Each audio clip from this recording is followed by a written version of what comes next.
After our visit to parts of the infamous Death Railway in the Thai province of Kanchanaburi, it's time to head back to Bangkok already.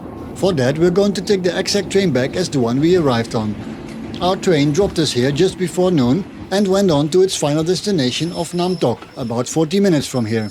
That train then turns around there to make its way all the way back to Bangkok. So people that got off along the route, whether it being the River Kwai bridge or the Thamkra Sae bridge, can hop onto it again. And yes, the trip back, if done by train, will also take about 4 hours. But that's perfectly fine as there is so much to see on the way, which as a tourist here I don't mind. Also, if there is ever a dull moment, the breeze through the open windows will make you doze off.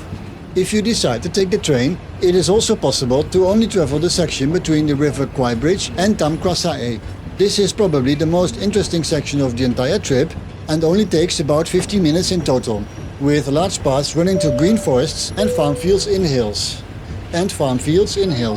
The train also doesn't go very fast here and slows down even further when entering the hilly areas.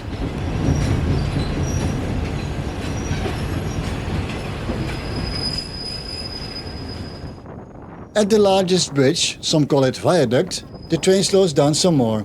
Here you will get the best views on the River Kwai and the bridge itself the train is driving on.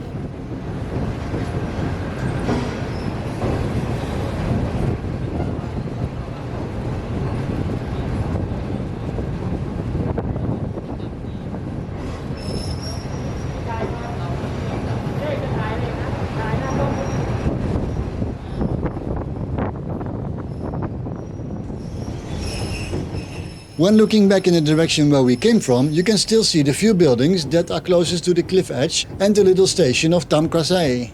The squeaking of the train wheels on the curvy tracks is something you'll have to accept though, but it does add some authenticity to the story, doesn't it?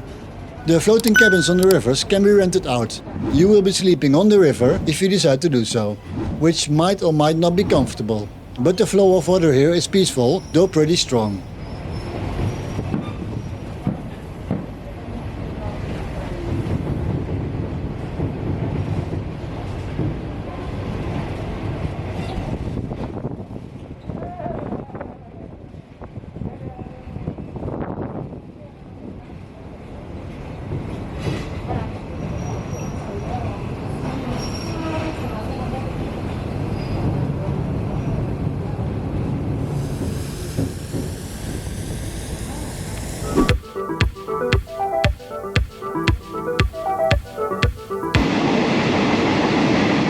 A little while later, when the train has cleared the most narrow sections of track directly along the river, it's time to speed up and head to Thonburi in Bangkok again.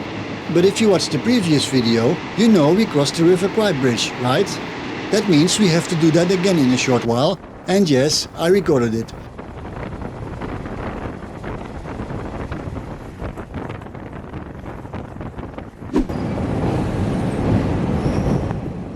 From this side also, we can see that the real meaning of the River Kwai bridge is quite lost. There are a number of stalls and other semi-permanent buildings along the river edge here, with cars parked seemingly where it was most convenient for the driver. And this is only the quiet side we're at now. The majority of activity is on the other side, where the train stops and buses with tourists are unloaded. The Faro concrete bridge dating from 1943 though is still in its original form and color, with its 11 bridge spans brought in from the island of Java in the Netherlands Indies, now Indonesia, which was also occupied by the Japanese at the time. The bridge was damaged by an Allied bombing raid of February 13, 1945 and finally partially destroyed by a second bombing raid on June 24, 1945. That raid destroyed 2 spans of the original bridge and effectively made this route inoperable for the Japanese. The bridge was only reconstructed after the war ended, and what you see today is what was reconstructed back then. How to spot the difference between the original Japanese and the more modern restoration spans? Well, the original spans were curved at the top, where the newer ones are a trapezoid shape. So there actually is a bunch of really important history here, it's just that it doesn't feel like it's an important site at all. But I understand tourism is a big thing that brings in lots of money, enough to keep this bridge operating for the foreseeable future. As always, it's weighing negatives and positives. For me personally, this is not a site I can spend a lot of time on. But that's compensated by other locations in the town of Kanchanaburi that you can also visit. We'll do that in a later video.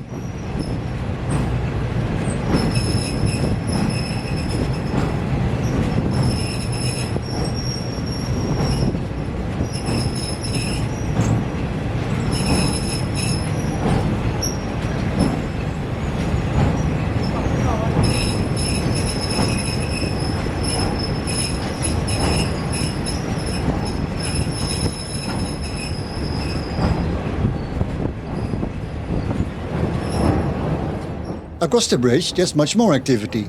It looks like an entire market area has been set up here, permanently. Yes, people need to drink, eat and buy shirts, but does that have to be almost at the bridge itself?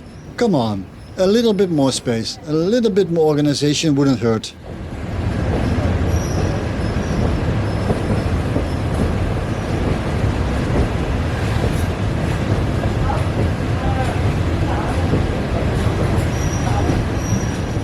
Thank you for watching this video. If you have made it this far, I'm pretty sure you like trains. I have good news for you then. The next video, probably, will be non-stop trains in and around Bangkok and the region, as I have quite some footage that doesn't really fit into a relatively short video where the subject isn't directly trains. So if you did not subscribe yet, please consider doing that now. Leave a comment while you're at it, I would appreciate that.